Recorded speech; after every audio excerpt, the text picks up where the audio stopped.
You walk into a dealership. You have been saving, you have been planning, and you finally feel ready. The salesman runs your credit, steps away for a few minutes, and comes back with a look on his face that tells you everything before he even opens his mouth. The interest rate he quotes you is almost double what your friend got last month on the same car. Same income, same down payment, different credit score, and honestly, the worst part is not the rate.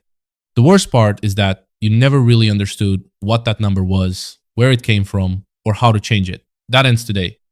My name is Guy, and I spend way too much time thinking about credit scores and why most people are losing money because of a number they barely understand.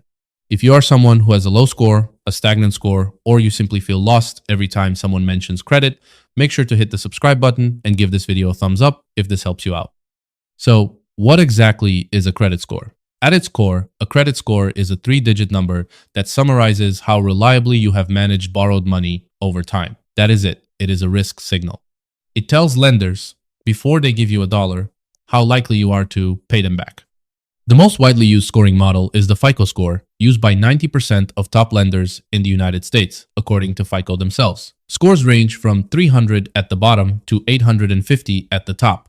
The national average right now sits at 715 based on FICO's most recent data.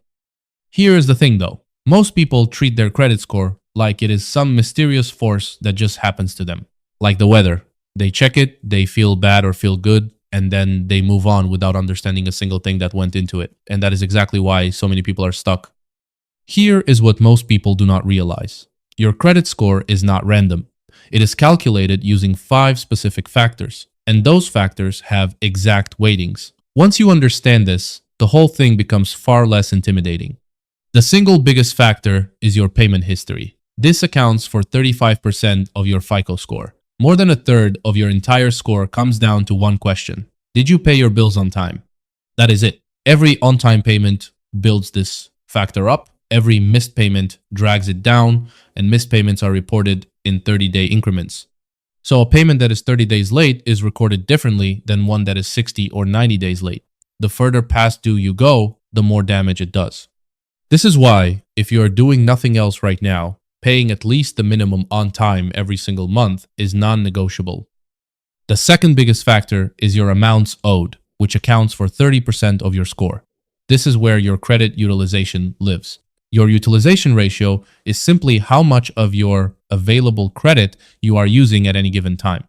If you have a credit card with a $5,000 limit and you are carrying a $2,500 balance, your utilization on that card is 50%. Now, here is something that will probably surprise you. Most people have heard the advice to stay under 30% utilization, but according to FICO, people with the very best credit scores tend to carry an average utilization of less than 6%, not 30. 6. That does not mean you have to be at 0, but it does mean the lower you go, the better this factor looks.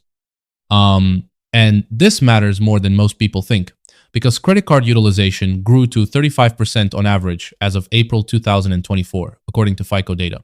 That is a lot of people sitting in territory that is actively hurting their score every single month. The third factor is the length of your credit history, which makes up 15% of your score. This looks at how long your oldest account has been open, how long your newest account has been open, and the average age of all your accounts combined. In general, a longer history works in your favor. This is one of the reasons why closing old credit cards, even ones you do not use, can sometimes hurt you. That old card is doing quiet work just by staying open and keeping your average account age higher. Do not close it unless you have a very good reason.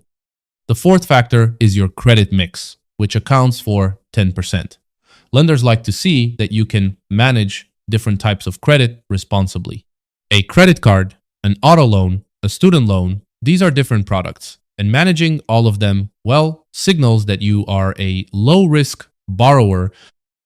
Now, you might be thinking, does this mean I should go out and open a bunch of different accounts just to improve my mix? No, do not do that. This factor carries the least weight, and applying for accounts you do not need creates more problems than it solves.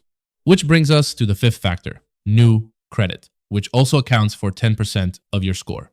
Every time you apply for credit and a lender pulls your report, that is called a hard inquiry. A single hard inquiry can lower your score by roughly 3 to 7 points. That might not sound like a lot, but multiple hard inquiries in a short period compound the effect and signal that you may be desperate for credit, which raises your risk level in the eyes of lenders. Hard inquiries stay on your report for 2 years, though most scoring models stop counting them against you after 12 months. This is where it gets really interesting, because these 5 factors are not equally within your control. Your payment history and your utilization together make up 65% of your score, and both of them are almost entirely in your hands right now, today. You can pay on time starting this billing cycle. You can start paying down balances this month. The length of your history and your credit mix will naturally improve over time as long as you manage your accounts well. And you can limit hard inquiries by being intentional about when and why you apply for new credit. Look, I want to be real with you for a second. A lot of people walk around carrying shame about their credit score. They feel like it says something about who they are as a person. It does not. It says something about what happened, and what happened can be changed. Every single factor in that score is either something you are doing today or something you did in the past. The past is fixed. Today is not. So, here is what I want you to do right now. Pull your free credit report at annualcreditreport.com. That is the official government authorized site. It is free. Look at which of the 5 factors we covered today is working against you the most. Start there. One factor, one focus. That is how real progress begins. If this video helped you understand your credit score in a way that finally makes sense, drop a comment below and tell me your biggest credit question. I read every single one. Subscribe if you're not already, and I will see you in the next video. Your score is not your ceiling. It is just your starting point.